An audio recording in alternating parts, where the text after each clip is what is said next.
नमस्कार, मैं CA Prabhakar Gupta, source of tax professional के यूट्यूब चैनल पर आपका हार्दिक अभिनंदन।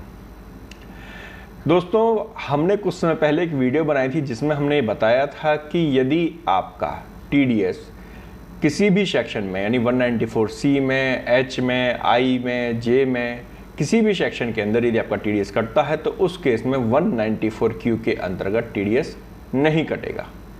परंतु दोस्तों, आज हम आपको एक केस बताने जा रहे हैं जिस केस में आपका टीडीएस 194C में भी कटेगा और 194Q में भी कटेगा।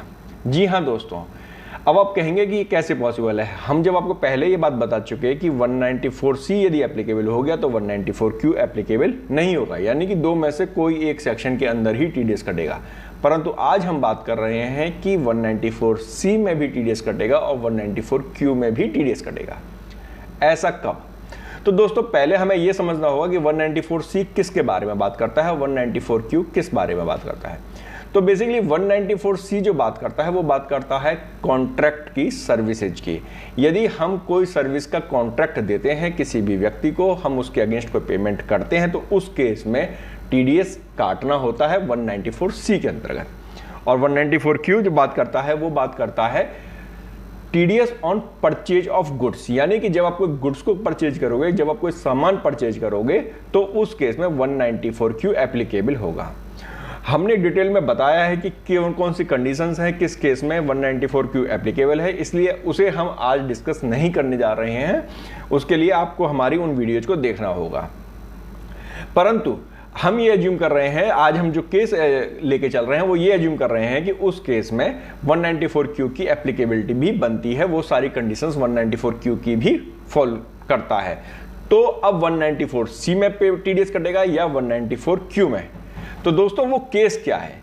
केस ये है कि सपोज मैं आपको एग्जांपल देता हूं कि सपोज आपने किसी को एक कॉन्ट्रैक्ट दिया कि साहब आप हमारे लिए ये एक ब्रिज बनाइए। फॉर एग्जाम्पल, आप कंपनी हो और आपने कहा कि सर ये ब्रिज आपको बना के तैयार करना है। अब ब्रिज की कॉस्ट लेट से 20 करोड़ रुपए की है। अब ब्रिज बनाने में सिर्फ ऐसा तो नहीं है कि सिर्फ और सिर्फ लेबर की सप्लाई होगी, उसमें मटेरियल भी होगा, उसमें लेबर भी होगी। अब दोस्तों क्या है, 194C क्या कहता है कि यदि आपने किसी को वर्क कॉन्ट्रैक्ट दिया जिसके अंदर मटेरियल और लेबर दोनों की सप्लाई है, और यदि आप जो बिलिंग करते हो आप कंसोलिडेटेड बिलिंग करते हो, यानी कि आपने कहा कि सब टोटल मैंने 20 करोड़ रुपए का बिल आपको दे दिया और आपने ये बाइफरकेट नहीं किया कि कितने का मटेरियल है और कितने का लेबर है, उस केस में तो क्या होगा कि 194C एप्लीकेबल हो जाएगा। आपको सिर्फ और सिर्फ 194C के अंदर टीडीएस काटना होगा।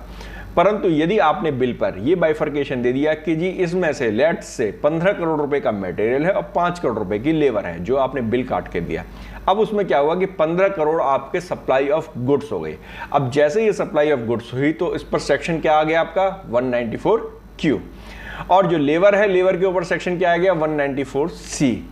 तो जब आप वर्क कॉन्ट्रैक्ट देते हैं, जब आप कोई ऐसा कंसोलिडेटेड वर्क देते हैं जिसमें मटेरियल की सप्लाई भी है और लेबर की सप्लाई भी है, उस केस में चाहे वो कॉन्ट्रैक्ट टोटल वैल्यू का है, उस केस में आपका 194C भी एप्लीकेबल हो जाएगा और 194Q भी एप्लीकेबल हो जाएगा।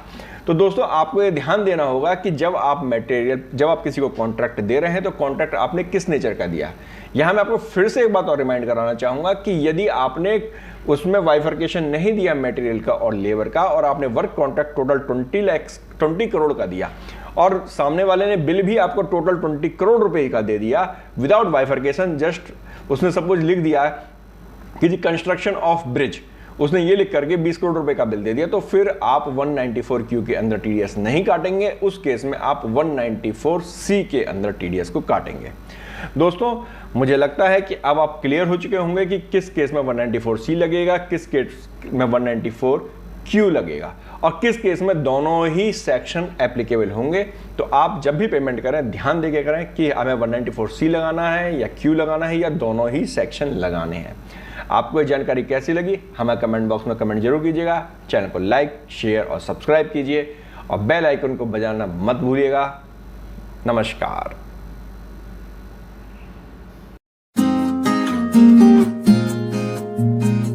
Thank you.